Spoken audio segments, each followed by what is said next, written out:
Olá, boa noite a todos vocês, amigos, colegas, pneumologistas. Estamos aqui novamente, mais um encontro virtual promovido pela Sociedade Brasileira de Pneumologia e Tisiologia. Eu sou Mauro Gomes, sou médico pneumologista, sou professor da Faculdade de Ciências Médicas da Santa Casa, médico-chefe de equipe de pneumologia do Hospital Samaritano e também editor do portal Pneumoimagem. E esse encontro virtual é organizado pela SBPT com apoio da AXE, da Boehringer Ingelheim, da Chiesi, Glenmark, Janssen, Sanofi e Vertex.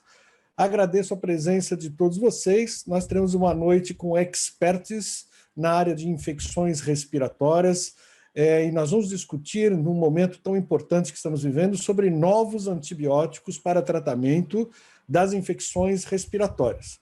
Nós teremos a presença da doutora Rosemary Maurici, que ela é professora pesquisadora da Universidade Federal de Santa Catarina. Teremos a presença do doutor André Natan, que é médico assistente da disciplina de pneumologia do Hospital das Clínicas, Faculdade de Medicina USP e INCOR, e doutor Rodrigo Atanásio, também médico assistente da disciplina de pneumologia, Faculdade de Medicina USP e INCOR. Então, muito obrigado pela presença de todos vocês. Boa noite. Vocês podem interagir com o chat, mandando as perguntas para os nossos palestrantes. Nós vamos estar aqui fazendo as perguntas. Teremos 3 breves apresentações e no intervalo entre cada uma delas, nós iremos abrir para discussão sobre cada assunto. Então, você pode ir interagindo ao longo de todo o programa, porque no intervalo entre cada apresentação, nós vamos fazer interação sobre aquele assunto específico. Então, sem mais delongas, vamos falar com a doutora Rosemary Maurici, que vai falar conosco sobre novos antibióticos em imunossuprimidos. Obrigado, Rose, pela sua presença. A tela é toda sua, Rose. Boa noite, doutor. Boa noite aos que estão participando aí do webinar. A gente vai falar rapidamente, então, sobre novos antibióticos em imunodepressão, com foco principalmente em infecções respiratórias. Quando a gente fala, né, de infecções respiratórias ou de imunossupressão, o que a gente pensa, né? Que o indivíduo imunossuprimido ele tem algumas peculiaridades que o expõem a determinados agentes. Então, normalmente é um paciente que tem um contato mais frequente com o ambiente hospitalar, é acometido de germes que não são típicos ou que tipicamente não afetam os indivíduos que não têm déficit imunológico, são germes com maior virulência, com maior resistência, a uma menor resposta do hospedeiro e, consequentemente, uma maior gravidade. Então, esses fatores por si só motivam o médico ou o assistente a procurar antibióticos novos, né, a procurar algo que tenha ação sobre os agentes infecciosos, que vão afetar o indivíduo de acordo com o número, com a virulência e principalmente com a resistência. Então, nesses indivíduos imunodeprimidos, a resistência aos antimicrobianos ela é muito evidente e se faz muito presente, principalmente pelo uso não racional e desnecessário dos antimicrobianos. Então, com o uso dos antimicrobianos, há uma seleção, né, uma pressão de seleção de cepas que são naturalmente resistentes ou que apresentam resistência por mutação, essa mutação normalmente é aleatória, e com o uso constante, né, de antimicrobianos e em sequência, com maior frequência, né, nesses indivíduos, acaba selecionando e havendo um predomínio, então, de germes resistentes. Então, há uma necessidade de novos antimicrobianos que cubram essas cepas resistentes. Além disso, existem alguns mecanismos microbianos que fazem essa resistência aumentar, que é, por exemplo, a transferência por intermédio de plasmídios, né? Então, a resistência bacteriana ela é considerada uma das principais ameaças à saúde mundial. O que se sabe é que, a partir de 2050, mais de 10 milhões de pessoas vão morrer por conta de bactérias resistentes aos antibióticos atuais, né? Hoje em dia, 25% das infecções registradas no Brasil são por micro-organismos multiresistentes e 50% dessas ocorrem em indivíduos imunodeprimidos. Então, é muito importante que nós tenhamos dados, né, microbiológicos e principalmente do perfil de resistência de cada ambiente hospitalar e de cada condição, para você poder escolher o antimicrobiano mais adequado e evitar essa pressão de seleção de germes resistentes. E aí, nos indivíduos imunossuprimidos, a gente tem a emergência de alguns agentes. Então, por exemplo, a Acinetobacter e a Pseudomonas resistentes aos carbapenêmicos, isso é um problema muito, muito sério, muito importante. Os Staphylo aureus resistentes à meticilina com sensibilidade intermediária e até resistência à vancomicina, e outras emergências, né, de resistência, como Streptococcus pneumoniae, com sensibilidade reduzida à penicilina ou até sem sensibilidade à penicilina, que vai ser abordado depois nas pneumonias adquiridas na comunidade. Então, com isso, existem alguns agentes que foram, há um acrônimo, né, chamado de SCAPE, que são notadamente agentes que acometem os indivíduos imunodeprimidos e que têm um mecanismo de escape para os principais antimicrobianos que existem atualmente. Então, o que caracteriza esse grupo de pacientes é basicamente a virulência dos agentes e a resistência aos antimicrobianos conhecidos. E aí tem algumas novidades, né? Algumas um pouco não tão novidades, né? Não tão recentes, mas que a gente lança a mão para atuar nesses agentes, principalmente aqueles que fazem poupar o uso de carbapenêmicos, né?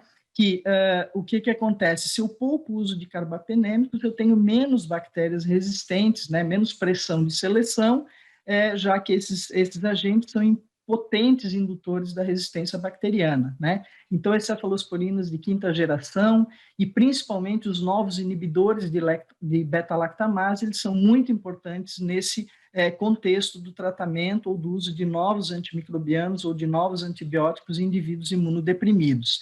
Também novidades em outras classes, né, como nos macrolídeos, nos aminoglicosídeos e quinolonas e a reemergência, né, do uso de polimixinas, né, com bastante compostos em desenvolvimento clínico que estão sendo testados principalmente para gram-negativos multiresistentes. A gente pode discutir isso a seguir. Novos mecanismos de ação também estão sendo estudados, como simulação de defensinas, inibição de biossíntese de ácido graxo, novos sítios, né, de ação em ribossomas e o uso, que é a grande novidade, de bacteriófagos, né, que são vírus que infectam e matam bactérias sem causar dano ao agente, ao hospedeiro, ao ser humano, né? Então, já existem compostos que são licenciados para uso contra Pseudomonas aeruginosa multiresistente, principalmente para uso tópico, para irrigação vesical. Então, aqui se configura para o grupo dos imunodeprimidos um importante avanço, um importante mecanismo, uma fonte muito importante de pesquisa e de novos compostos.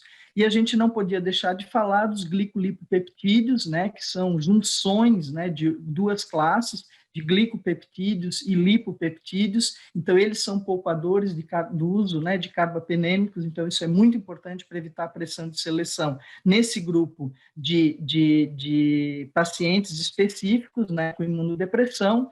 As tão faladas malacidinas, né, que foram isoladas do solo, né, é quase improvável que atualmente a gente consiga naturalmente isolar um antimicrobiano, mas foi isolado do solo e tem ação contra S. aureus meticilino resistente, então é uma droga recém descoberta e aí sendo colocada para uso ou para testes clínicos. E as duas grandes novidades, né, que a gente também coloca aqui para depois discutir, que é a Torgena e a Zerbaxa, né? A Torgena específica para bactérias resistentes, então, para o grupo dos imunodeprimidos, muito importante, e inclui aqui os produtores de carbapenemase, né, as KPCs, e que tem resistência a aproximadamente 95% das outras classes de antimicrobianos, e ainda tem a vantagem de agir em Pseudomonas aeruginosa e enterobacteriáceas produtoras de beta-lactamase de espectro estendido. Então, talvez essa combinação de ceftazidima e avibactam seja a grande novidade para o uso em imunodeprimidos para poupar carbapenêmicos.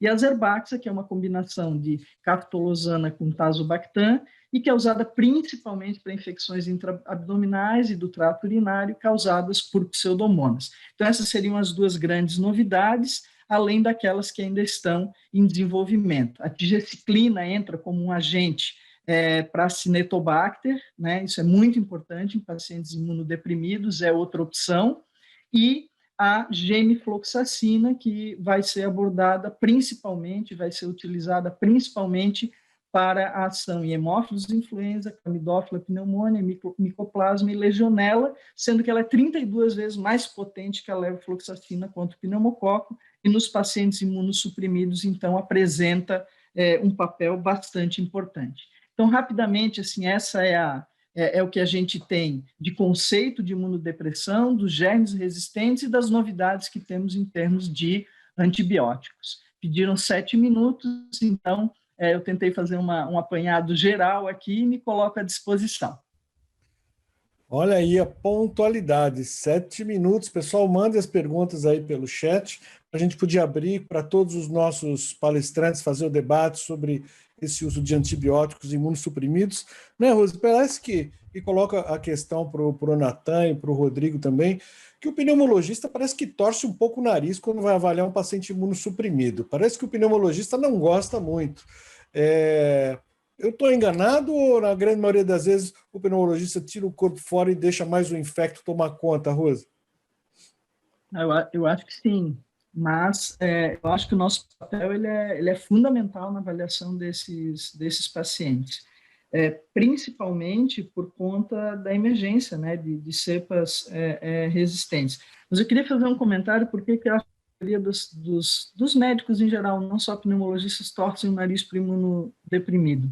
É muito difícil você fazer um tratamento empírico nesses pacientes, né? Eles invariavelmente não respondem à terapia empírica inicial com antimicrobiano, então ele requer uma atenta anamnese, exame físico, isolamento, né? Tentativa de isolamento do micro-organismo, uma tentativa de conhecer a microbiologia, a suscetibilidade local a antimicrobianos, e às vezes você fica sem um arsenal terapêutico para poder tratar esses pacientes adequadamente. Claro que a gente está falando aqui de bactérias, né, doutor Mauro, mas não dá para esquecer de fungos e outros agentes, principalmente virais também, mas os antifúngicos, né, os novos antifúngicos também são muito importantes. Acho que o André pode contribuir nesse sentido, já que ele é um expert aí em infecções fúngicas, né?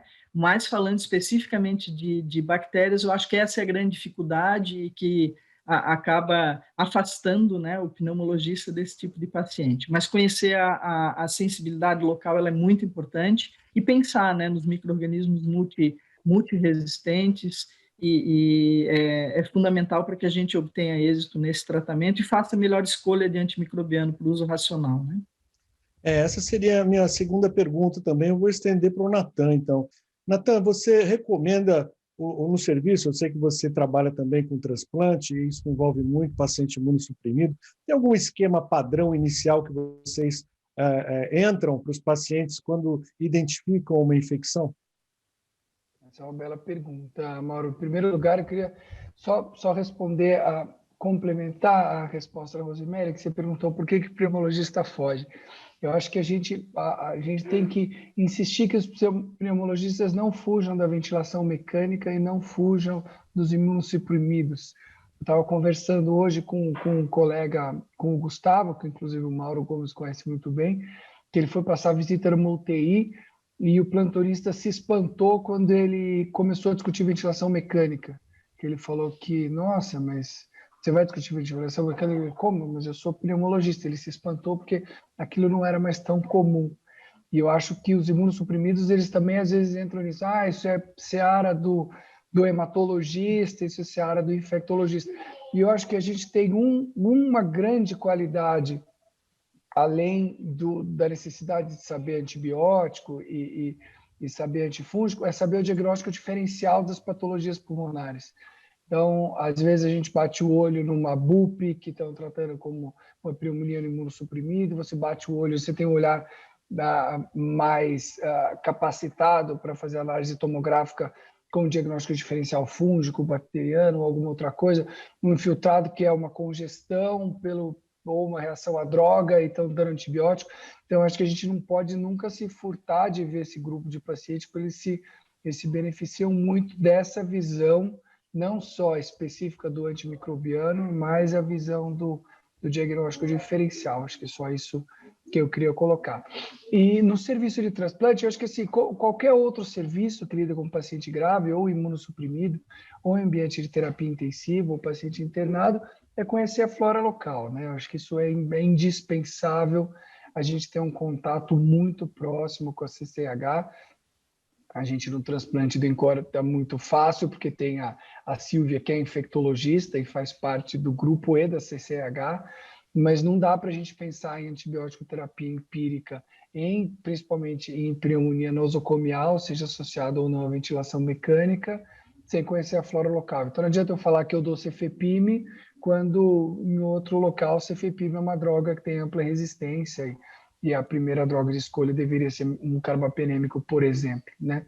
Então acho que a flora local é importante no transplante, a gente usa quando possível de profilaxia, cultura prévia do paciente, principalmente naqueles que são secretivos. Mas a mensagem é conhecer a flora local do seu local de trabalho, né? Eu queria envolver o Rodrigo aí na discussão, Rodrigo. Eu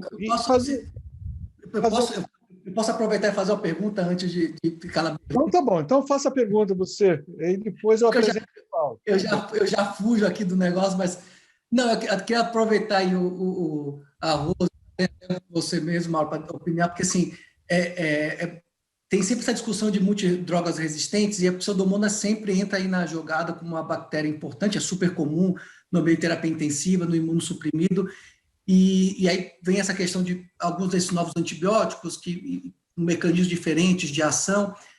Só que uma coisa que eu vejo que é muito diferente de quem mexe muito com bronquiectasia e fibrose cística, como eu mexo, assim, para a gente é meio que padrão terapia dupla para pseudomonas. Então a gente usa como, assim, isso é via de regra, um beta-lactâmico com cobertura para pseudomonas, seja ele qual for, a gente tenta começar com os menores espectros, ceftazidima, cefepime, tazocin, para depois ir para um carbapenêmico, associado a aminoglicosídeo ou quinolona. Só que a gente vê que, assim, fora do ambiente de bronquiectasia e fibrose cística, é muito difícil de ver as pessoas fazendo essa dupla terapia inicial, para diminuir a ideia, que não é nem tanto com o efeito cinético, mas mais com o efeito de diminuir a emersão, o surgimento de resistência bacteriana. Como é que vocês veem isso na prática, nas terapias intensivas? A gente está errando de fazer, ou é só errando de não fazer, ou na verdade isso é mais para supurativo mesmo? Eu posso até contribuir com um pouco de experiência nessa área de hospital, porque eu vivencio a mesma dificuldade que você, Rodrigo. A gente tem esse conceito de, para pseudomonas, fazer a terapia associada, mas eu vejo que muitos infectologistas não têm essa conduta e muitas vezes a gente esbarra na CCH. Eu tenho a impressão que nós vivemos uma ditadura da CCH nos hospitais e pacientes que precisam ter um tempo de antibiótico um pouco mais estendido, por exemplo, um fibrocístico, um bronquiectásico com infecção crônica por pseudomonas, CCH vai, corta a sua prescrição e muitas vezes essa negociação é difícil e a associação é difícil. Eu tenho observado que essa questão protocolar nos hospitais tem inibido, muitas vezes, a individualização do tratamento, porque esses tratamentos, como o Natan falou, tem que ser individualizado. A gente não pode ter uma receita de bolo válida para todo mundo. E aí deixa a palavra com a Rose, que é a dona do tema aí, Rose. Não, eu concordo, só que eu acho que a gente tem que separar esses pacientes, né? Rodrigo, supurativos são supurativos, né? Então, paciente com doença pulmonar crônica é uma categoria, e pacientes imunossuprimidos por outra condição é uma categoria diferente. Só que tende-se aí a abordar o paciente supurativo crônico como se não fosse, e aí evitar a terapia dupla, né? Então, eu acho que esse é o erro, é a não classificação do paciente, a não individualizar, né, o tratamento para aquele que é supurativo. Mas eu concordo, se for supurativo, não pode ser terapia única, tem que ser combinada, aliás, por default, né? A gente usa combinado, a gente nem pensa em fazer alguma coisa diferente disso, né? Mas se ele não for supurativo crônico, aí ele não deve ser tratado de forma individualizada. Eu acho que esse é o segredo. E a importância, complementando o que o Natan falou, né? O pneumologista tem essa condição, né, de separar uma coisa da outra, né? Mas eu concordo, se for supurativo, é até Rodrigo, Desculpa, Mauro, você é o nosso... Fala, Natan, fala. Eu queria perguntar uma coisa para vocês, porque nesse sentido da terapia dupla, eu acho que o Rodrigo vai falar um pouco de terapia de medicação inalatória, mas assim, é difícil mesmo a gente ver paciente usando, principalmente para pseudomonas. Agora, o próprio consenso, né, que é de 2016, de pneumonia nosocomial, diz que a gente deveria dar para aqueles de alto risco. É um pouco difícil isso mesmo. Terapia dupla não é para todo mundo, só porque você tem uma pneumonia associada à ventilação mecânica, por exemplo, por um bacilo gram-negativo, mas seria aqueles com uso de antibióticos nos últimos 90 dias, o alto risco de complicação, o alto risco de morte. E aí é uma definição que eu tenho bastante dificuldade de falar, então, para quem que eu vou utilizar essa dupla terapia, qual é o meu alto risco, né? Então, mas aí a gente acaba falando, esse paciente é alto risco, deveria usar a dupla terapia, esse paciente não é, diferente daqueles, como o Rodrigo falou, bronquiectásico, que invariavelmente a gente usa. E a gente teria talvez a alternativa de fazer uma medicação endovenosa associada a uma inalatória, né? Mas desculpa, Mauro, eu te interrompi. Não, eu queria pôr um assunto na jogada, que eu acho que é um assunto do dia a dia, e eu queria ver até a experiência de vocês, começando pela Rose, depois Rodrigo, Natan, sucintamente, que a gente está com o tempo correndo aqui. Mas a gente tem visto, com a questão da Covid, pacientes internados prolongadamente na UTI, recebendo corticoterapia em altas doses por tempo prolongado e muitos se comportando como imunossuprimido. E muitas vezes esses pacientes não estão sendo avaliados como imunossuprimidos pela equipe assistente, não está sendo pensado em germes oportunistas. Eu já tive a oportunidade de diagnosticar alguns casos bem diferentes de patógenos oportunistas. Eu queria ver se a impressão de vocês também, Rose, se a experiência de vocês é assim, como conduzir esses casos, fica como uma segunda pergunta. Acho que sim, acho que tem que ser manuseado como se imunossuprimido fosse, porque é uma superinfecção. A grande maioria da mortalidade nossa aqui, né, está relacionada à infecção bacteriana e não à Covid propriamente dita ou exclusivamente, né? E a Cinetobacter tem sido isolado com bastante frequência, né? Então, tem que pensar, sim, numa ampla cobertura de antimicrobiano, com cultura de secreção, com hemocultura, e o perfil também muda, né? Então, ele não é mais a flora habitual, né, nesses pacientes. Mas eu concordo, ele tem que ser tratado como imunossuprimido e com um amplo espectro, e pensando também em infecção fúngica.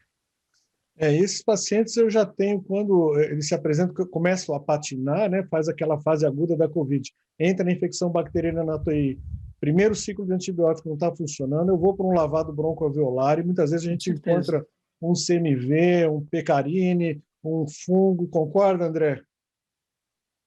É isso que a gente está. Quase que eu entrei no clássico começar a falar com o microfone desligado, hein? Foi quase.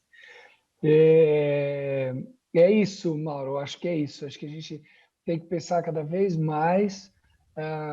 Usamos corticoide muito, e eu acho que com razão, né? Porque não há dúvida que se tem alguma droga que funciona para Covid, nesse grupo de pacientes é corticoide. Não sabemos a dose, né? Que é uma coisa que me angustia, não sabemos qual. Vamos de 1 miligrama por quilo de metilprednisolona a 2 miligramas por quilo. Já vi paciente com 3 miligramas por quilo, e isso sem dúvida é imunossupressor. Temos usado tocilizumab também, aparentemente, conforme diz a literatura, com uma boa resposta, mas imunossuprimindo mais. O Mauro falou, eu concordo plenamente. Assim, o paciente começou a patinar, CMV a gente tem visto bastante, aspergilos a gente tem visto bastante, pecarine a gente tem visto bastante. Eu acho que são as 3 coisas que mais chamam a atenção aí no rol de agentes infecciosos não bacterianos no contexto do Covid. E estrongiloides, Natan? Olha, eu não vi. Olha que a gente viu bastante, não vi. É possível, quer dizer, é muito bem descrito o imunossuprimido, né, Rosi? Mas não vi nenhum estrongiloides até o momento. Os outros 3 agentes... de rotina? Não. Alguns pacientes, eu acho que a gente eu acho que eles tomam tanto ivermectina. Eu ia fazer essa piada, mas eu achei que achei que não cabia. Mas é isso, né? Assim, acho que... Bom, enquanto a ivermectina, enquanto a gente não tiver agentes resistentes à ivermectina, a gente está livre disso. Tá bom. Mas, assim, Tá poucos bom. pacientes a gente pulsou, né? Eu pulsei alguns meia dúzia de pacientes já, até com uma resposta razoável, mas, assim, aí no momento do pulso, sim. Mas o paciente que está só usando corticoide no ambiente de UTI, não sei se vocês têm feito isso de rotina, além do Anita e da ivermectina. Pessoal, nós estamos aí com o tempo correndo. Eu vou partir para a segunda apresentação. A gente guarda mais perguntas para o próximo intervalo. Então, eu vou chamar o doutor André Nathan, que vai comentar sobre novos antibióticos para as pneumonias da comunidade. É isso, Nathan? Nathan Juvenil, novamente, não abriu o microfone.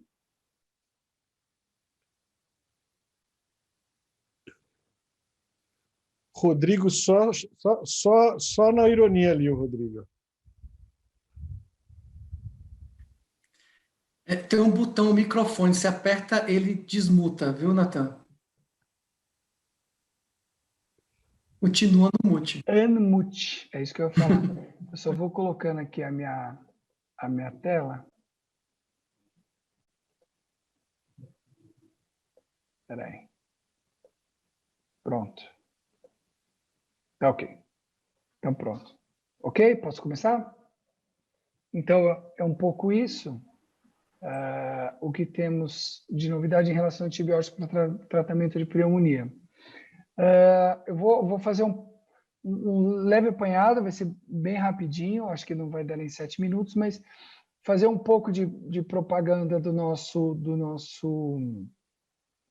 Conselho de Pneumonia de 2018, que ainda está muito bom, mas algumas coisas a gente tem que contextualizar. Então, o que é pneumonia comunitária, que é aquela fora do ambiente hospitalar ou até 48 horas de internação, que a pneumonia associada a cuidados de saúde não deve mais ser considerada. Então, você tem ou pneumonia hospitalar ou pneumonia comunitária, paciente em diálise, paciente em quimioterapia, paciente institucionalizado, não deve ser considerado como pneumonia hospitalar. Isso foi um termo que caiu no último consenso de 2016, porque estava com muito overuse de antibiótico. Então, individualmente, você pode achar que aquele paciente tem algum germe multiresistente ou não, mas não só porque ele vive numa clínica ou porque ele faz diálise ou alguma outra coisa, ele deveria já ser taxado de pneumonia hospitalar quando ele tem evento infeccioso respiratório. E só contextualizar também, a pneumonia aspirativa é diferente do ponto de vista de abordagem de antibiótico. Ela pode ocorrer no ambiente hospitalar ou comunitário, mas de qualquer jeito ela deve ter um olhar diferente também. Então, pneumonia comunitária, pneumonia hospitalar, pneumonia associada a cuidado de saúde não existe mais, a pneumonia aspirativa nesse contexto. 2 bons textos para quem quiser ler, que é o consenso americano, que saiu em 2019, e a nossa recomendação de 2018, eles são extremamente parecidos, né? Então, tem esse consenso da TS junto com a SDA, que é a IDSA, desculpa, que é a Sociedade Americana de Infecto, está ótimo, de pneumonia comunitária, e o nosso de pneumonia adquirida na comunidade de 2018.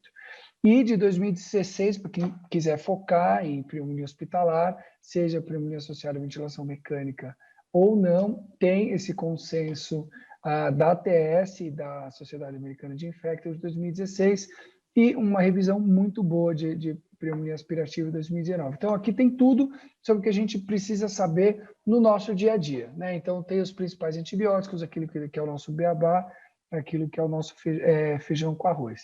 Mas a gente tem algumas coisas novas para tratar e a gente precisa saber o que está chegando. Já não tão novo, mas uma nova cefalosporina, considerada aí de quinta geração, mas a gente tem a ceftarolina já bem disponível no Brasil e bastante utilizada no paciente que interna com uma pneumonia de comunidade. Ela é aparentemente um pouco superior à cefalosporina de terceira geração, então a ceftarolina seria talvez um pouco melhor que o ceftriaxone, principalmente por uma cobertura de gram positivo e principalmente Staphylococcus aureus meticilino resistente, né?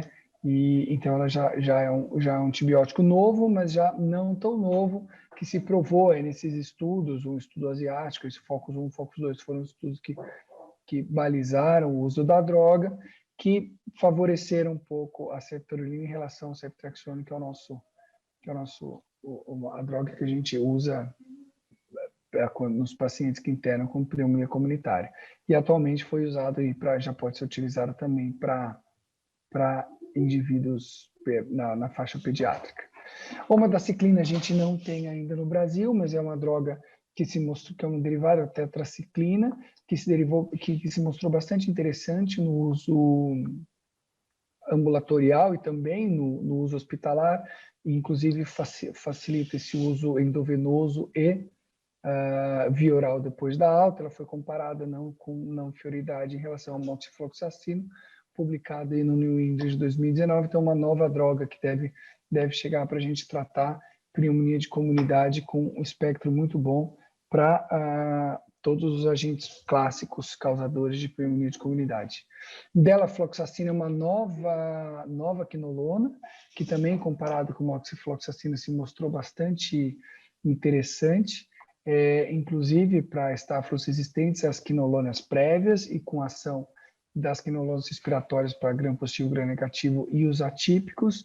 Então, está chegando aí uma nova quinolona além da moxifloxacina e da levofloxacina que a gente já tem para o nosso uso diário. E aquilo que a Rose citou para a gente, que são realmente os dois novos antibióticos para uso para germes multiresistentes e novos mesmo, chegaram há pouco tempo, que é a ceftazidima associada ao avibactam, que seria uma cefalosporina de terceira geração associada ao inibidor de beta-lactamase, mas diferente dos clássicos tazobactam e clavulanato. E o ceftolozane associado ao tazobactam, que seria uma cefalosporina de quinta geração associada a um inibidor de beta-lactamase, mas com uma ação melhor do que os prévios. Então, o Zerbaxa é esse que está, inclusive, em falta, mas é principalmente usado contra a pseudomonas e ela tem uma estabilidade muito boa contra a ISBL e também aquelas AMP-C, mas não tem atividade contra as KPCs, isso é bastante importante falar, contra a cineta e contra as estenotrofomonas, né?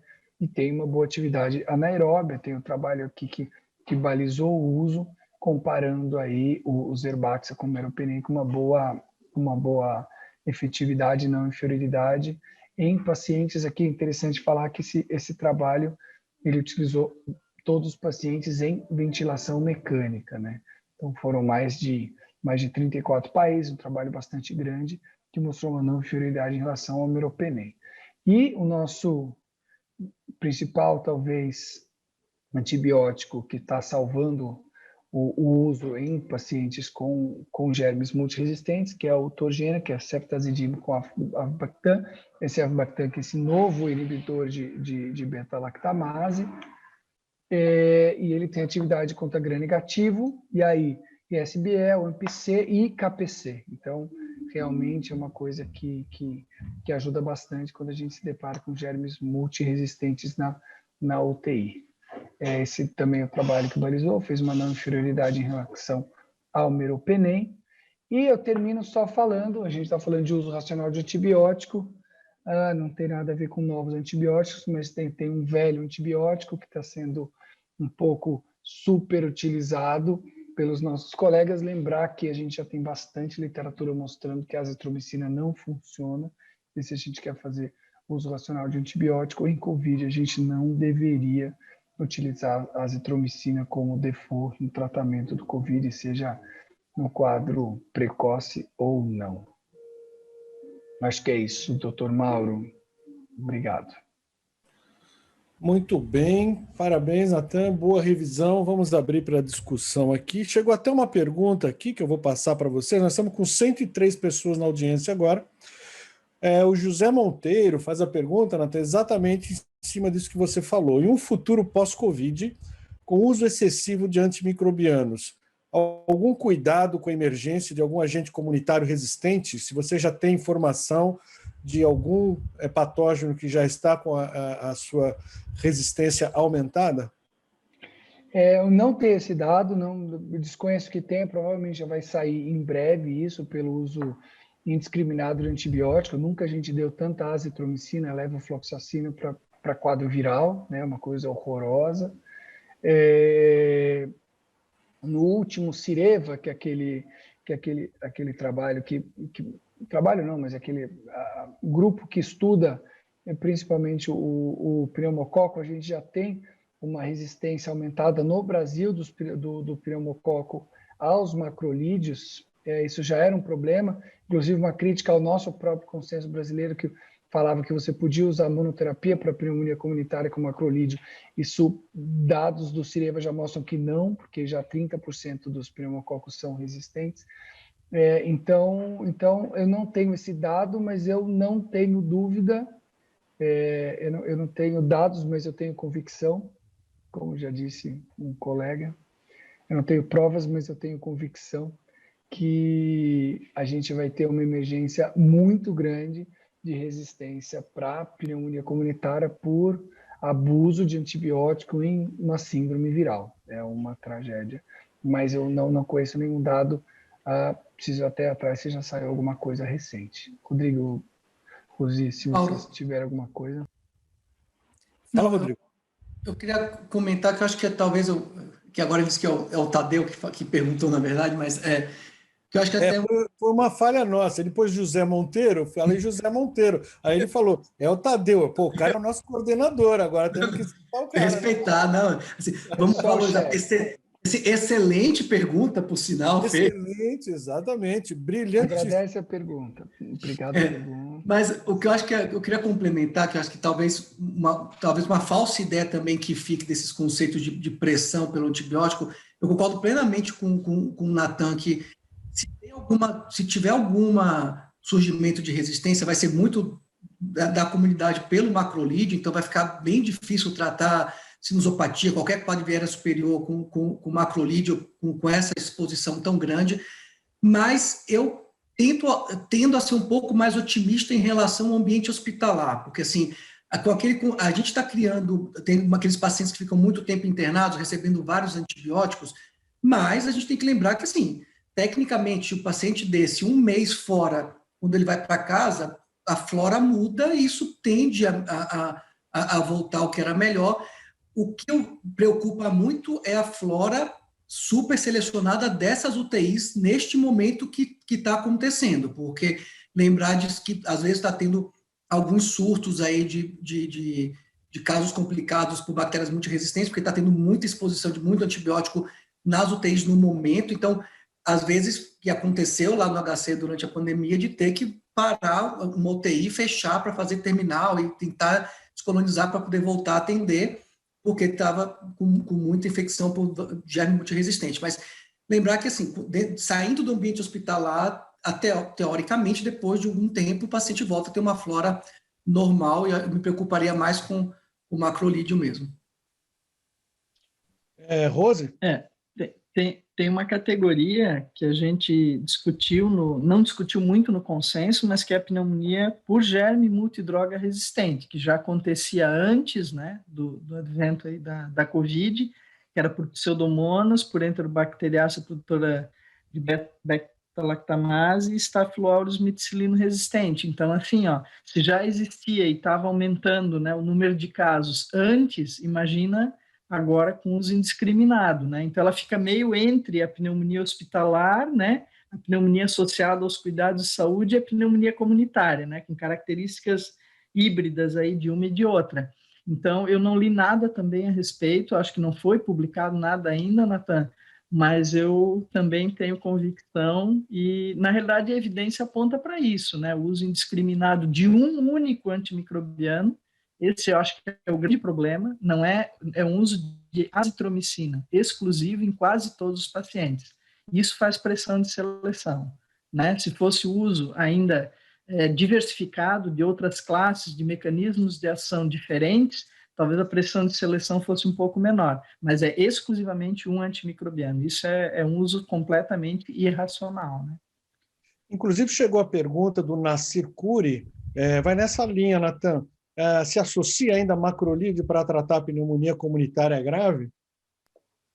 Essa evidência ainda é uma evidência que a gente usa, né? Então, principalmente para paciente com pneumonia comunitária grave em ambiente de UTI, a gente tem respaldo dizendo com redução da mortalidade quando é associado o macrolídeo ao beta-lactâmico, né? Então, eu não há muita dúvida disso. Já se falava se era por efeito imunomodulador ou exatamente pela cobertura dos atípicos, que não deveria ser só pela cobertura dos atípicos, porque senão a gente teria isso também com uma quinolona respiratória, né? Mas sim, principalmente o PAC grave, em ambiente de terapia intensiva, sim, a associação de um macrolídeo junto com uma cefalosporina, por exemplo, ou junto com beta-lactâmico. E essa justificativa, né? Desculpa, Tomara, essa justificativa aí de imunomodulação também, ela é over, né? Você tem que ter pelo menos 15 dias, minimamente, né? 15 dias para você pensar no efeito imunomodulador, né? E ninguém usa antimicrobiano por mais de 15 dias, por uma PAC, enfim, né? Então, há que se corrigir também esse desvio, né, de justificativa, né, para o uso. Desculpa, Tomara. Não, mas era isso mesmo, porque eu não acredito em efeito imunomodulador com 3, 5 dias de macrolídeo. Isso aí tem que ter realmente um prazo maior para você começar a ter esse efeito sistema imunológico. Então, ou é pelo atípico, ou então não tem a justificativa para a utilização. Mas eu quero aproveitar, você falou de ceftarolima, Natan. Acho que a Rose falou na apresentação dela também, en passant. Faz uns 10 anos que estão tentando emplacar essa droga. Eu não vejo essa droga entrar muito na nossa rotina como pneumologista. Você tem experiência com a droga? Em que situações você indica a ceftarolina? Olha, é muito interessante falar isso. Eu acho que tem alguns centros, eu diria que o Rio de Janeiro é o lugar onde a droga emplacou. Eu não sei se vocês têm contato com os hospitais do Rio, mas é impressionante como se usa a ceftarolina como primeira escolha para pneumonia porte 3, 4, pneumonia comunitária com internação. É difícil justificar, com os dados que a gente tem, uma escolha pela ceftarolina, porque assim, os estudos mostraram para pneumococo resistente ela é melhor, mas a gente não tem esse pneumococo aqui no Brasil, pelo menos por enquanto, resistente à ceftriaxone. Então, isso não seria um problema. Ela tem uma cobertura muito boa para Staphylo aureus, isso é ótimo, isso é muito bom para a pele, eu acho que né, então, para a pele, ela é uma droga que realmente é muito boa, né, para celulite, mas a gente não tem comumente também pneumonia comunitária por Staphylo aureus meticilino resistente. Então, é um pouco difícil de justificar realmente por que trocar. Ela tem um espectro um pouco melhor, mas que, a meu ver, não impacta fortemente a ponto de a gente escolher uma ou outra. Então, acaba ficando meio a gosto. Ela parece uma droga com espectro... Ela é uma droga com espectro um pouco melhor, mas que no nosso dia a dia talvez não faça tanta diferença. Não sei se o Rodrigo tem experiência com uso, a gente usa eventualmente. Ela é padronizada nos hospitais que a gente trabalha, acho que os hospitais privados, né? Todas têm uma experiência boa de não falha terapêutica, mas o uso eu colocaria nesses dois pontos aí. Não, eu acho que concordo, Natan. Acho que um ponto aqui importante, até só queria fazer um comentário rápido da outra pergunta, só que eu acho que na verdade. Rodrigo, você concordou comigo pela segunda vez. Eu acho que você precisa tomar cuidado. Tá meio esquisita essa reunião aqui hoje. Essa reunião está bastante esquisita. Tem 100 pessoas vendo. Eu acho que vai ficar um pouco constrangedor. Tá, então. Mas eu acho que só o comentário do macrolídeo na PAC grave, eu acho que o mais importante dessa pergunta, eu acho que hoje em dia, para a gente, é a não obrigatoriedade do macrolídeo no paciente hospitalizado, na PAC não tão grave, porque eu acho que isso é uma coisa que meio que é receita de bolo, você vê todo mundo com CEF de terceira com macrolídeo, e naqueles casos não graves, onde tem uma evidência maior de que tem um benefício, você está autorizado a dar só uma cefalosporina e o paciente evolui bem. Então, acho que, só para lembrar disso, que nem sempre você vai precisar dar o macrolide em todo o paciente. Em relação à ceftarolina, eu acho que aqui, eu até já discuti muito isso com a Silvinha também.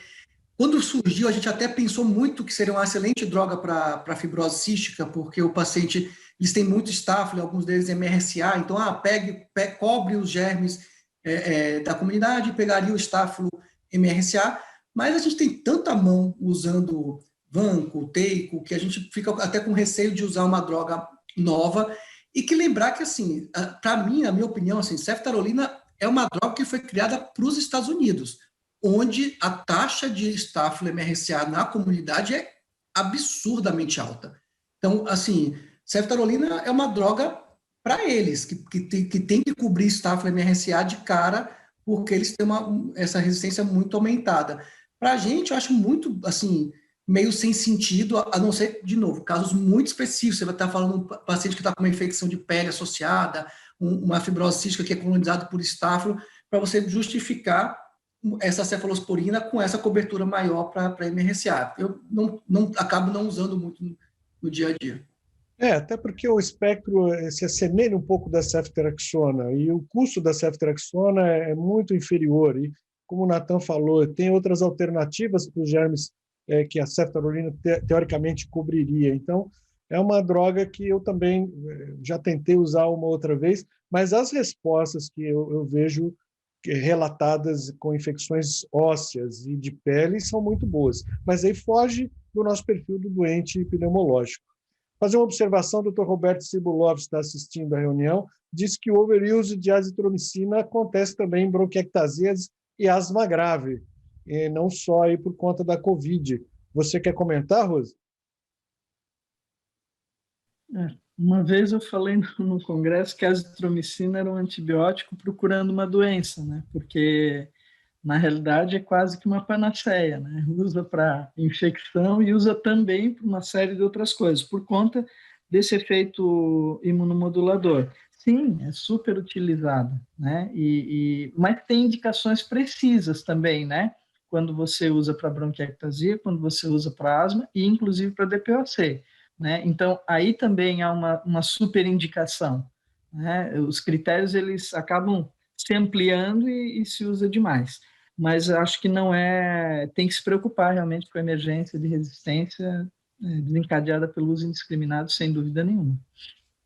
Antes de passar para o Rodrigo, uma última pergunta para o Nathan. Nathan, nessa pandemia, por conta exatamente dessas infecções associadas graves, paciente de ventilação mecânica, está se usando muito Torgena, que você falou. E eu vi algumas pessoas usando o Zerbaxa também, mas pela sua apresentação, o Zerbaxa não é para doentes pulmonares, correto ou não?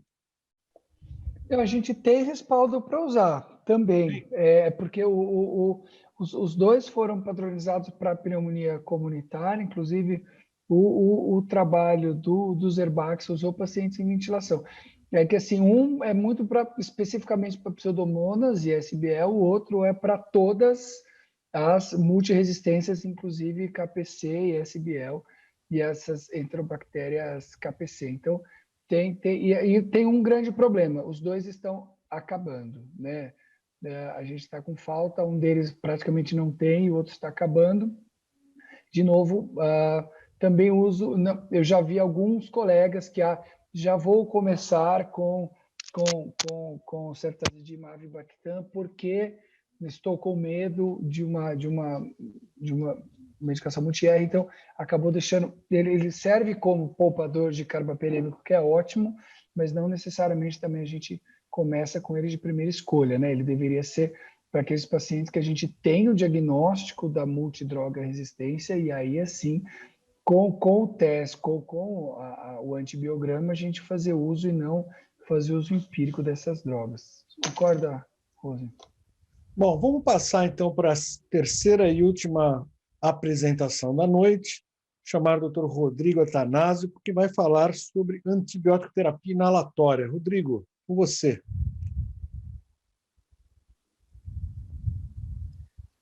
Vamos lá.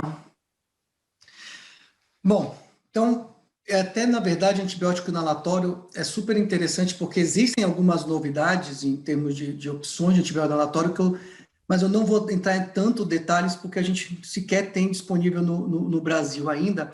Então, acho que o legal da gente reforçar alguns conceitos, eu vou comentar um pouquinho dessas novidades no final, a gente pode trazer para a discussão. São meus potenciais conflitos de interesse. E aí, o primeiro ponto aqui é por que usar antibiótico inalatório? Eu acho que esse é um grande conceito que a gente precisa deixar bem enraizado, ainda mais como pneumologistas, né? Então, bom, a importância de usar a via inalatória é que a gente vai estar dando antibiótico diretamente no órgão afetado.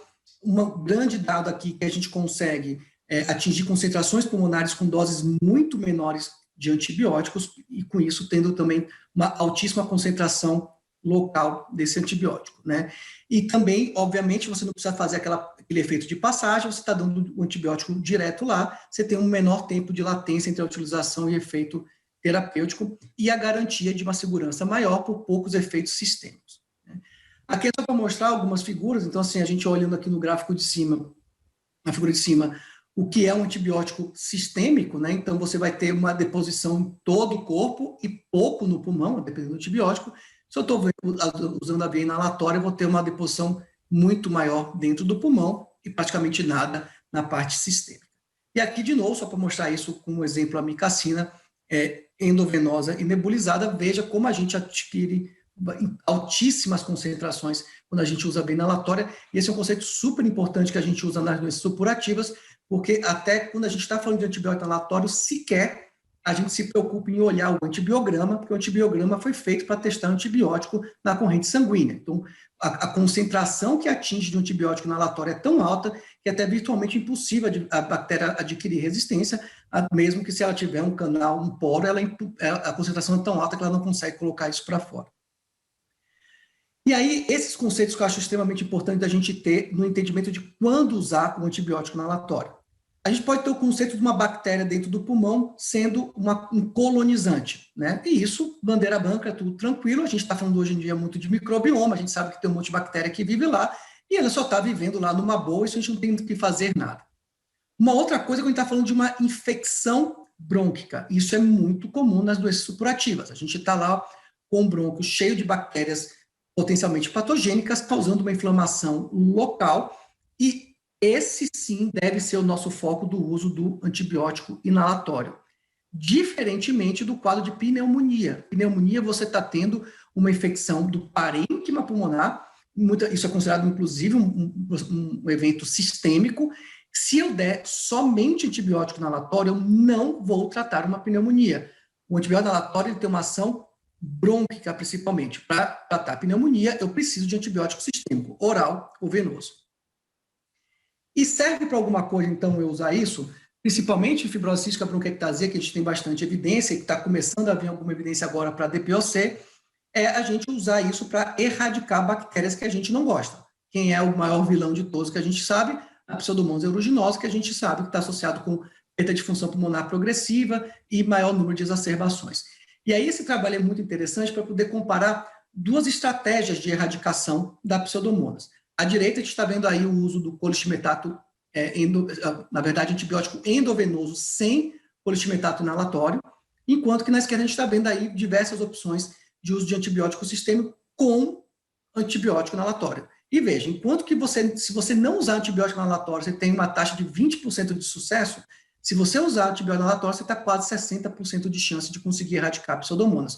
De novo, se eu quero tratar uma infecção crônica brônquica, o inalatório é muito mais importante do que o sistêmico. E o que é que diz os consensos em relação a isso? Então, a gente tem tanto o europeu, o consenso espanhol e o britânico, todos favoráveis ao uso do antibiótico inalatório na tentativa de erradicação de Pseudomonas, pacientes com bronquiectasia e fibrose cística. E o que o nosso consenso também concorda, e a gente deve sempre tentar erradicar a Pseudomonas nos pacientes com bronquiectasias não fibrocísticas e nos fibrocísticos também, mesmo que a Pseudomonas seja mucoide, ou se você não sabe se o paciente, a primeira vez que ele chega, já está lá com a cultura, tente. O máximo que vai acontecer é você não conseguir erradicar, mas se a gente conseguir erradicar, isso é muito bom para o paciente. Como é que a gente deve fazer essa erradicação? Com antibiótico inalatório de 1 a 3 meses, geralmente o paciente já tem muita doença estrutural, a gente recomenda o uso por 3 meses, associado ao antibiótico sistêmico aí por 2 a 3 semanas. A gente deve coletar a cultura de escarro 2 a 4 semanas depois que acabou o antibiótico inalatório, para ter certeza aí se teve erradicação ou não, até porque a gente pode tentar outras vezes a erradicação. Obviamente, se você tentou 2, 3 vezes e não erradicou, a gente vai assumir isso como uma infecção crônica, e a gente pode até discutir aí a supressão com o antibiótico inalatório aí a longo prazo, em meses alternados. Que é exatamente o trabalho que eu trago aqui. O primeiro de todos com bronquiectasia não fibrose cística foi com gentamicina inalatória, mostrando naqueles pacientes que são infectados crônicos por pseudomonas, vale a pena eu dar antibiótico inalatório? Sim. Esse primeiro trabalho ele mostrava que os pacientes exacerbavam menos e hospitalizavam menos usando antibiótico inalatório. Só que aí começa a saga do antibiótico inalatório em bronquiectasias, porque enquanto está muito bem definido isso na fibrose cística, na bronquiectasia no UFC, a gente teve estudos com gentamicina, com Aztreonam, com ciprofloxacina inalatório, e com resultados bastante diversos. Eu trago um deles aqui, que é o Orbit 3 e 4, que, na verdade, esse daí foi um estudo com ciprofloxacina lipossomal nebulizada, então era uma vez ao dia, e que isso foi meio que constante em todos os estudos, né? Porque precisa de 2 estudos fase 3 para aprovar um antibiótico. Aqui, um deles mostrou diferença na taxa de exacerbação, enquanto o outro não mostrou diferença. Então, até hoje, a gente não tem nenhum antibiótico 100% aprovado, inalatório para as bronquiectasias, mas todos os consensos recomendam o uso crônico, até com meta-análise associando os dados, mas infelizmente a gente tem uma inconsistência de dados ainda. Talvez o que a gente tem estudado hoje em dia e tentado entender isso é que não é para todo paciente, nem todo paciente com pseudomonas. Depende se aquele paciente é muito exacerbador e da carga de bactéria que o paciente tem no pulmão. Esse trabalho mostra que quanto maior a densidade bacteriana no pulmão da pseudomonas, maior as exacerbações, as necessidades de hospitalização do paciente. E aí, quando você estratifica os estudos que não deram certo com o antibiótico no estudo geral, se você aí regularizar isso por qual é a carga de bactérias que o paciente tem, claramente o uso do antibiótico inalatório favorece os benefícios aí clínicos de redução de exacerbação. Por fim, aqui eu só queria comentar, então, assim, esses são todos os antibióticos inalatórios que são disponíveis hoje em dia no mundo, né? Então, na verdade, a gente tem, hoje em dia, no Brasil, disponível tobramicina inalatória, a gente tem colistina inalatória, a gente tem tobramicina em pó seco, a gente tem esses como via de regra, mas, sobretudo, para fibrose cística, que a gente consegue conseguir isso pela Secretaria de Saúde. Para a bronquiectasia não FC, infelizmente, a gente ainda não consegue pagar 3, 5 mil reais por mês nesses antibióticos, e aí o que a gente acaba usando muito é a velha gentamicina endovenosa, que é bem barato, uma ampola custa R$1, e aí a gente consegue, então, fazer essa formulação de 80 miligramas de 12 em 12 horas, diluídas, lembrando de sempre usar o inalador a jato e usar o bronchodilatador previamente para evitar broncoespasmo. Último slide, só para a gente mostrar que, assim, os avanços que a gente tem em terapia inalatória, né? Então, aqui já é um antibiótico que, infelizmente, pelo preço, acabou não entrando muito no dia a dia da gente, mas que é o Zoteon, que é o tobramicina em pó seco. Em vez de você ter que fazer uma nebulização, com 4 cápsulas, igual de uma Alenia, você consegue dar a tobramicina na mesma concentração aí de eficácia da tobramicina nebulizada. O que é que isso tem de novo? Na verdade, essa tecnologia é diferente da micronização que a gente usa na terapia inalatória original. Aqui a gente usa as pulmosferas, e com essa capacidade de não ter muita atração entre a molécula, você consegue ligar muito mais remédio e, com isso, entregar muito melhor a quantidade que você precisa, e com isso você consegue, então, agora, com o antibiótico inalatório, você precisa de uma concentração maior, chegar nisso que antigamente você precisaria de 70, 80 cápsulas por uma terapia padrão. Com a pulmosfera você consegue fazer isso com 4 e se torna uma opção viável hoje em dia. Isso é interessante porque tem trabalhos hoje em dia com essa tecnologia, até com imunossupressor, para tentar usar em alguns casos pulmonares de transplante, como uma terapia adjuvante, ou mesmo substituindo os imunossupressores sistêmicos. Então, acho que aqui se abre, então, uma nova até tentativa de uso da via inalatória para esses pacientes. Muito bom. Obrigado, Rodrigo, pela apresentação. Você que está assistindo, estamos com a audiência não caiu, 110 pessoas aqui, mantendo a média da audiência. Pessoal, tira print da tela aí, compartilha nas redes sociais do nosso evento. E vou fazer já uma pergunta capciosa para o Rodrigo. Rodrigo, você falou bastante aí do uso do antibiótico inalatório nas bronquiectasias, fibrose cística, que é um uso bem já conhecido de todos os colegas. E o uso de antibiótico inalatório no paciente que está na UTI, ventilação mecânica, com aquela infecção, como a gente falou há pouco, resistente. Tem evidências que a gente possa utilizar essa estratégia nesse momento? Mauro, assim, isso até a gente revisou recentemente. Assim, a literatura é divergente nesse aspecto, né? Mas existe um campo grande de estudo nessa área com a tentativa profilática, que eu acho muito esquisito e eu acho complicado essa questão do dado, porque a gente sabe que lá tem muita questão do cuff, do que escorre, e dificilmente você vai conseguir, a não ser que se fizesse constante a nebulização para poder evitar uma contaminação ali do tubo. Isso, acho difícil que isso pegue como profilaxia. Mas tem alguns estudos com a questão do uso naqueles pacientes muito droga resistente, quando você não tem mais nada para fazer, e em algumas situações parece que tem algum efeito, mas os dados ainda são muito conflitantes. O que é que a gente acaba fazendo, se for um paciente que você já não está perdendo o jogo para a infecção, acho que é uma tentativa que você pode colocar como uma droga adjuvante, mas mais importante de tudo aqui é lembrar a gente vê muito erro do uso de nebulização e ventilação mecânica, né? Então tem que saber colocar no circuito, na parte inspiratória, considerar dobrar a dose para conseguir ter uma deposição pulmonar um pouco melhor. Então, mas ainda é uma área que a gente não tem uma grande certeza aí de quando e como usar. Outra pergunta, Rodrigo. Você falou sobre 3 ciclos para erradicar pseudomonas em pacientes com bronquiectasia. 3 ciclos de antibiótico sistêmico. A partir do 3º ciclo, o paciente permanece com infecção. Você considera essa infecção crônica e fazemos o que com esse paciente? Perfeito. Assim, primeiro, eu acho que até o 13, assim, acho que até 3 tentativas, porque a pessoa acha que tem que fazer sempre isso, né? Porque lembrar que depende um pouco da situação. Se um paciente com uma doença mais leve, você está até autorizado a tentar fazer uma erradicação com apenas 1 mês de antibiótico inalatório sem nada sistêmico. Essa é a primeira tentativa. Se o paciente já tem uma doença um pouquinho mais estrutural, vale a pena você fazer 2 semanas de antibiótico oral junto com 1 a 3 meses de antibiótico inalatório. Se não consegue, você pode tentar fazer 2 semanas de antibiótico venoso com 3 a 6 meses de antibiótico inalatório.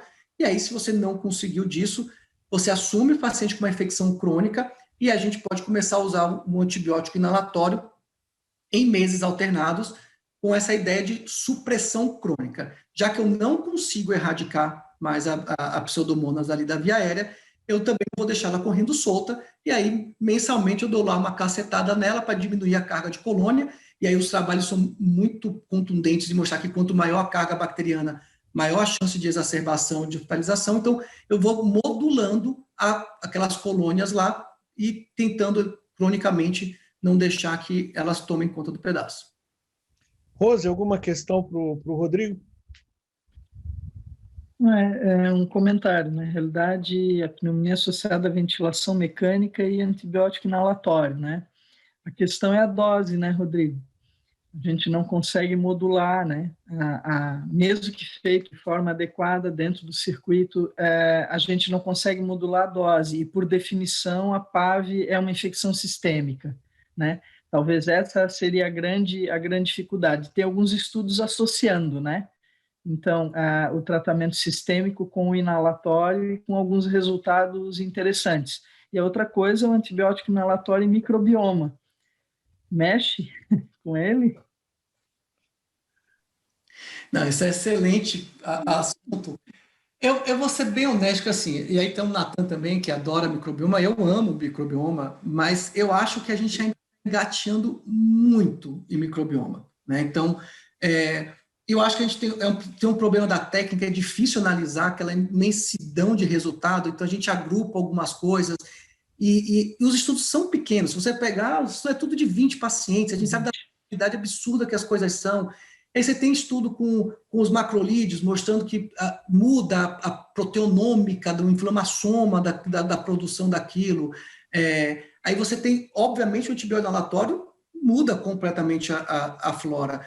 E a gente, o que brinca muito hoje em dia é que a gente, na verdade, vai evoluir para fazer Yakult inalatório, né? Para começar a usar probióticos para tentar melhorar os tipos de bactérias, que tem um sentido, brincadeira, mas assim, isso é uma lógica muito importante. Se tem uma informação de microbioma que é muito consistente, é que quanto pior o paciente menos diversidade de bactéria tem no pulmão. E aí você começa a dar maior importância para um tipo patogênico. Então, isso é tudo que a gente sabe que isso é realmente ruim, e acontece muito nas doenças supurativas e em outras situações. E aí, na verdade, como a gente sabe que isso é ruim, mas a gente não consegue modular isso ainda. E eu tenho certeza que usar antibiótico inalatório não é bom para isso, mas é o que a gente tem hoje em dia para conseguir segurar a evolução dos pacientes. Mas eu acho que o Mauro adora isso, né, que a gente discutiu muito, né, da ATS, os bacteriófagos, que eu acho que tem um espaço super bacana de começar a entrar nisso, e até deixar aí para o Mauro, se quiser comentar do bacteriófago, acho que o pessoal nem todo mundo tem um conceito tão bom disso aí. O bacteriófago é uma terapia antiga, resumidamente, o pessoal já usava na China antiga a tal da sopa amarela, que era sopa de fezes que eles davam para as pessoas com sinais de infecção antes da era antibiótica, e ali continha o vírus que atacavam as bactérias presentes no indivíduo e as pessoas se curavam. É uma terapia que permaneceu mesmo após o início dos antibióticos entre os russos e os chineses, e agora vem se modernizando. A Rose falou já de alguns compostos que estão sendo desenvolvidos direcionados para determinado patógeno. Então, estão criando bacteriófagos que direcionam, por exemplo, vamos dar suposição contra pseudomonas, contra o Acinetobacter, etc., e com doses ou orais ou inalatórias, poderiam ser um tratamento adjuvante com sucesso. Os trabalhos experimentais parecem ser bons. A Rose, que apresentou, poderia até comentar, acho que um pouco mais sobre isso, Rose. Para infecção urinária já é uma realidade, né? Instilação intravesical. Se funciona tópico, né? Para bexiga, por que não, né? Por via inalatória, em associação com um tratamento sistêmico, né? É velho, mas é bem novo, né? E os resultados que apresentaram na TS foi contra pseudomonas multiresistente em fibrocístico, a situação que o Rodrigo colocou, e em micobactéria não TB, também multiresistente. Então, parece ser um tratamento promissor aí para o futuro. Deixa eu emendar uma pergunta que chegou pela internet, Rodrigo.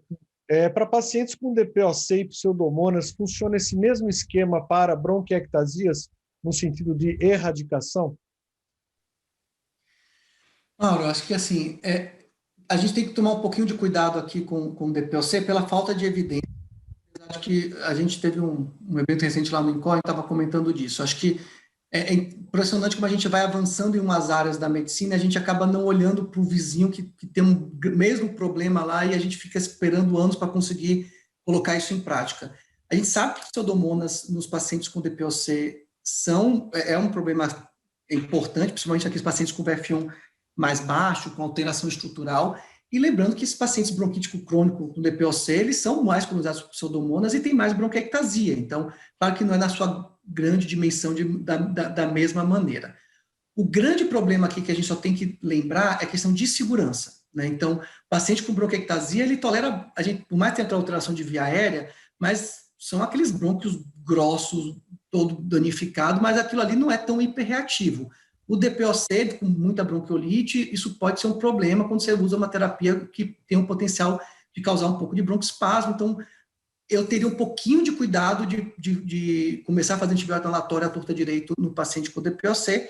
A gente tem poucos casos, mas tivemos alguns casos que o paciente era muito exacerbador, colonizado por pseudomonas, e que a gente deu antibiótico inalatório que ele evoluiu super bem nesse contexto. Aqui, eu acho que o que é mais importante é não sair dando para todo mundo, vamos começar a coletar mais cultura de escarro no paciente com DPOC secretivo. Isso pode ter sinais que a gente vê, eles têm incidência maior de micobactéria não TB, você pode pegar um gram negativo com pseudomonas colonizando, e aí sim vale a pena a gente ter alguma terapia, obviamente tentando aí com segurança, se for um VF muito baixo, talvez hospitalizado para começar o tratamento e ver como funcionaria. Mas o esquema seria o mesmo. Natan, você quer fazer algum comentário sobre antibiótico inalatório também? Não, eu queria falar sobre bacteriófagos. Não, mentira. Essa parte eu não assisti da TS, eu só assisti o Mauro e a Rose comentando.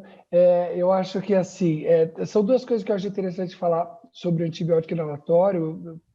Junto com o Rodrigo, eu também gosto muito. Acho que a gente tem que encontrar ainda o paciente que vai se beneficiar, mas tem um potencial grande.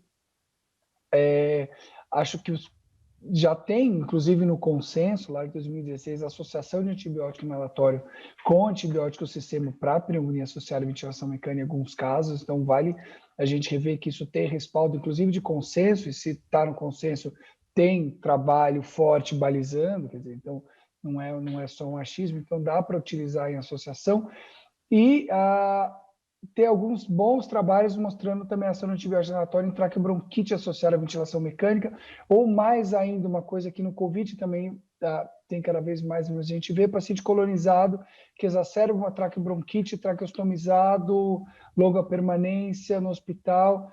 Às vezes você pode poupar o antibiótico sistêmico para que aquele paciente comece a ficar mais secretivo, você colhe uma cultura de secreção traqueal, vem um bacilo gram-negativo, mas ele não tem aparentemente atividade sistêmica, seria uma alternativa, com as críticas de que será que a gente deve tratar uma traqueobronquite infecciosa no paciente traqueostomizado ou não. Isso também é outra discussão entre os infectos e o pneumo, né? Os infectos muitas vezes acham que não, se você não tem sintomas sistêmicos só pelo aumento da secreção, mas de qualquer jeito é uma alternativa aí. Colocando também que junto do microbioma, isso com certeza diminui a diversidade, mas talvez no bronquiectásico, né, Rodrigo, como você já tem uma diversidade reduzida, você tentar reduzir aquele grupo que está preponderante, poderia fazer com que a diversidade aumentasse novamente, né? Talvez a gente devesse fazer isso na nossa sociedade também, para ter de volta uma diversidade melhor. Acho que o pulmão funciona muito como a nossa sociedade. Se a gente tem mais diversidade, a gente fica melhor. Não sei se o Rodrigo concorda. Antes do comentário do Rodrigo, chegou o elogio da nossa presidente, então temos que tornar público que ela está elogiando muito o nosso seminário. A gente agradece o convite, eu particularmente o convite para coordenar o evento. E eu gostaria de fazer uma pergunta, que o doutor Tadeu mandou outra pergunta, Rodrigo, e brilhante, como sempre, ele é nosso coordenador. Ele fala sobre a gentamicina, se vocês usam a gentamicina também nesses pacientes de ventilação mecânica. Eu queria emendar, Rodrigo, como fazer essa gambiarra com o paciente em casa, porque a gente não encontra gentamicina para vender nas farmácias. Como é que vocês fazem essa gambiarra no dia a dia dos doentes de vocês? Bom, primeiro respondendo ao nosso grande coordenador Tadeu aqui, eu acho que assim, realmente, assim, eu nunca usei gentamicina em ventilação mecânica. Aí nesse caso de paciente hospitalizado, a gente já usou alguns casos em hospital particular, a ventilação mecânica, em associação com antibiótico sistêmico, mas aí no caso sempre foram as formulações já nebulizadas. Lembrando dessa questão, né, como tinha comentado, e a Rose também reforçou, do ponto de que é difícil entregar bem por nebulização na ventilação mecânica, de pegar ainda mais uma formulação não preparada para isso, a chance de dar errado é muito grande, né? Então, pelo menos a minha experiência, a gente sempre acabou usando tobramicina nebulizada ou colistina nebulizada nesse contexto. Em relação na prática, Mauro, assim, acho que é super válido isso. No HC a gente tem uma vantagem, porque é o hospital compra e a gente disponibiliza para o paciente, né? O grande problema é que você está pegando uma ampola endovenosa, isso é um remédio hospitalar, você não pode vender isso na farmácia normal, então o paciente não consegue comprar isso. As vias que a gente tem no dia a dia, ou o paciente, por judicialização de alguns dos que já existem nebulizados, e da ampola fazer a aquisição na distribuidora como clínica para o paciente depois conseguir comprar isso. Então, assim, ou ele tem algum contato em alguma clínica para conseguir fazer essa compra via clínica para ele, ou, na verdade, existem alguns casos que consegue em postos de saúde de tratamento da tuberculose, porque a gente usa aminoglicosídeo aí como para TB resistente ou para micobacteriose não TB, e aí, às vezes, com justificativa, o posto acaba liberando. Então, seria essas vias aí no dia a dia. O Edson Rezende pergunta qual a dose dessa gambiarra que vocês utilizam. Na verdade, a dose padronizada é de 80 miligramas de 12 em 12 horas, e aí eu já vi, assim, as ampolas de gentamicina, eu já vi de 40 e de 80, né? Então, se for 40 miligramas em 1 ml, então você pega 2 ampolas, que tem 2 ml, coloca mais 3 ml de soro fisiológico, fica a solução de 5 ml com 80 miligramas, fazer isso de 12 em 12 horas. Se for ampola de 80 miligramas, só coloca mais a quantidade de ml para formar 5 de soro e dilui. Pessoal, nós estamos chegando ao final, recebi um cutucão virtual aqui, que nós estamos em cima do tempo. Então, antes de encerrar, vou pedir a palavra final dos nossos debatedores, começando pelo Dr. André Natan. Natan, suas palavras finais para todo mundo sobre as infecções respiratórias e os novos tratamentos.